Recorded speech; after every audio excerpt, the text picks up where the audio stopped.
Kitab Hakim-Hakim. Ingat, setelah Yosua memimpin suku-suku Israel masuk ke tanah perjanjian, ia berseru agar mereka tetap setia pada perjanjian mereka dengan Allah, yaitu dengan mentaati perintah-perintah dalam hukum Taurat. Dan jika mereka melakukannya, mereka dapat menunjukkan kepada bangsa-bangsa lain siapa sesungguhnya Allah Israel itu. Nah, kitab Hakim-Hakim diawali dengan kematian Yosua, dan pada dasarnya menceritakan tentang kegagalan total bangsa Israel. Nama kitab ini diambil dari model pemimpin bangsa Israel pada masa itu. Sebelum memiliki raja, suku-suku Israel dipimpin oleh hakim-hakim. Namun jangan membayangkan sebuah ruang pengadilan, karena hakim-hakim ini merupakan pemimpin wilayah di bidang politik dan militer. Jadi lebih menyerupai seorang kepala suku. Dan perlu diingat, kitab Hakim-Hakim ini sangat meresahkan dan penuh dengan kekerasan, karena menceritakan kisah tragis tentang kerusakan moral bangsa Israel, tentang kepemimpinannya yang buruk. Pada dasarnya bagaimana mereka menjadi serupa dengan orang-orang Kanaan. Namun kisah sedih ini juga ditujukan untuk membangkitkan harapan di masa depan, dan kita dapat melihatnya dari cara kitab ini disusun. Ada bagian besar di pendahuluan yang melatar belakangi kegagalan bangsa Israel yang disebabkan karena mereka tidak menghalau orang-orang Kanaan yang masih tersisa di sana. Kemudian bagian utama dari kitab ini bercerita tentang bertambah rusaknya para hakim bangsa Israel itu. Dan dalam kelanjutannya, para pemimpin Israel ini menunjukkan perubahan, mulai dari cukup baik menjadi agak baik, lalu menjadi buruk dan semakin buruk. Bagian penutupnya malah sangat meresahkan dan benar-benar memperlihatkan kejahatan bangsa Israel secara keseluruhan. Mari kita dalami dan telusuri setiap bagian ini lebih lanjut. Bagian pembukaan diawali dengan suku-suku Israel yang menempati wilayah mereka masing-masing di tanah perjanjian. Walaupun Yosua sudah mengalahkan kota-kota penting di Kanaan, tetapi masih ada banyak daerah yang harus direbut dan banyak orang Kanaan masih tinggal di situ. Jadi pasal 1 memperlihatkan sebuah daftar panjang dari penduduk Kanaan dan kota-kota yang belum dihalau oleh bangsa Israel dari negeri itu. Nah, ingat ya, tujuan utama dari menghalau orang-orang Kanaan ini adalah agar bangsa Israel terhindar dari kerusakan moral dan cara-cara orang Kanaan menyembah dewa dengan mengorbankan anak. Allah memanggil bangsa Israel untuk menjadi bangsa yang kudus, tetapi sayangnya hal ini tidak terjadi. Pasal 2 menjelaskan bagaimana bangsa Israel dengan mudahnya bisa hidup berdampingan dengan orang-orang Kanaan dan mengadopsi semua kebiasaan budaya dan agama mereka. Dan disinilah kisah ini terhenti. Hampir di seluruh pasal ini, sang narator memberi kita ringkasan dari segala sesuatu yang akan terjadi pada isi kitab ini. Menurut sang narator, bagian dari sejarah Israel ini merupakan serangkaian siklus yang bergerak seperti spiral yang menurun. Jadi bangsa Israel ini menjadi seperti orang Kanaan, sehingga mereka berdosa terhadap Allah. Oleh sebab itulah, Allah membiarkan mereka dikalahkan dan ditindas oleh orang-orang Kanaan. Namun akhirnya orang-orang Israel ini menyadari kesalahan mereka dan bertobat. Karena itu Allah membangkitkan seorang penyelamat, yaitu seorang hakim dari antara bangsa Israel yang akan mengalahkan musuh dan menghantar mereka ke era damai. Tetapi akhirnya bangsa Israel kembali berbuat dosa, dan semuanya akan dimulai dari awal lagi. Siklus ini menjadi pola dan alur penulisan dalam bagian utama dari kitab ini, dan akan terulang dalam setiap kisah dari 6 hakim utama yang diceritakan di sini. Nah, kisah dari 3 hakim pertama, Otniel, Ehud, dan Deborah, adalah kisah petualangan yang sangat hebat, namun penuh dengan pertumpahan darah. Baik hakim-hakim itu sendiri, maupun orang-orang yang menolong mereka. Semua berhasil mengalahkan musuh dan menyelamatkan orang-orang Israel. Kisah tentang 3 hakim berikutnya berlangsung lebih panjang dan berfokus pada karakter mereka yang tercela dan makin bertambah buruk. Nah, Gideon memulai dengan cukup baik.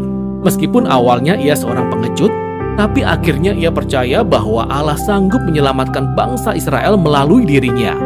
Jadi ia berhasil mengalahkan tentara Midian yang sangat besar hanya dengan 300 orang yang membawa obor dan buyung tanah liat. Namun Gideon memiliki temperamen yang sangat buruk.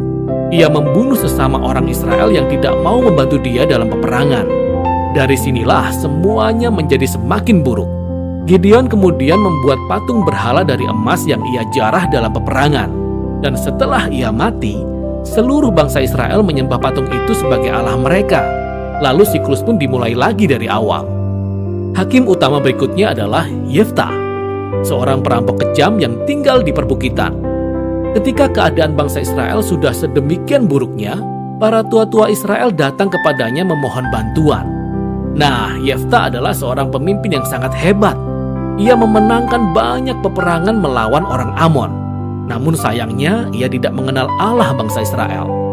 Ia mengira Allah Israel sama seperti dewanya orang Kanaan, sehingga ia bersumpah akan mengorbankan anak perempuannya jika ia menang perang. Kisah yang tragis ini menunjukkan betapa dalamnya bangsa Israel telah jatuh. Mereka tidak lagi mengenal karakter Allah mereka sendiri, sehingga mereka terjerumus ke dalam pembunuhan dan ibadah yang palsu. Hakim terakhir, Simson, merupakan hakim yang paling buruk. Pada awalnya hidupnya sangat menjanjikan, tetapi ia tidak punya rasa hormat kepada Allah Israel. Ia hidup dengan sembarangan, kejam, dan sombong. Simson memang memperoleh kemenangan yang brutal dan strategis atas orang Filistin, tetapi ia menang dengan mengorbankan integritasnya sendiri. Dan hidupnya berakhir dalam sebuah pembunuhan massal yang mengerikan. Nah, ada catatan singkat di sini. Kita dapat melihat sebuah tema yang berulang di bagian utama kitab ini, yaitu pada saat-saat yang menentukan. Roh Allah memberi kuasa kepada setiap hakim-hakim ini, sehingga mereka mampu menyelamatkan bangsa Israel dengan luar biasa. Nah, walaupun Allah memakai orang-orang yang sangat kacau ini, bukan berarti ia setuju dengan mereka semua atau dengan keputusan yang mereka buat. Yang pertama dan terutama, Allah berkomitmen untuk menyelamatkan umatnya. Tetapi yang Allah dapatkan hanyalah para pemimpin yang rusak ini. Maka dengan merekalah Allah bekerja. Seluruh bagian ini dirancang untuk memperlihatkan betapa buruknya mereka. Kita bahkan tidak lagi bisa membedakan antara orang Israel dengan orang Kanaan. Dan itu baru para pemimpinnya. Bagian terakhir menunjukkan bagaimana bangsa Israel secara keseluruhan mencapai titik terendah. Di bagian ini ada dua kisah yang sangat tragis. Dan kisah ini bukan untuk orang yang lemah hati.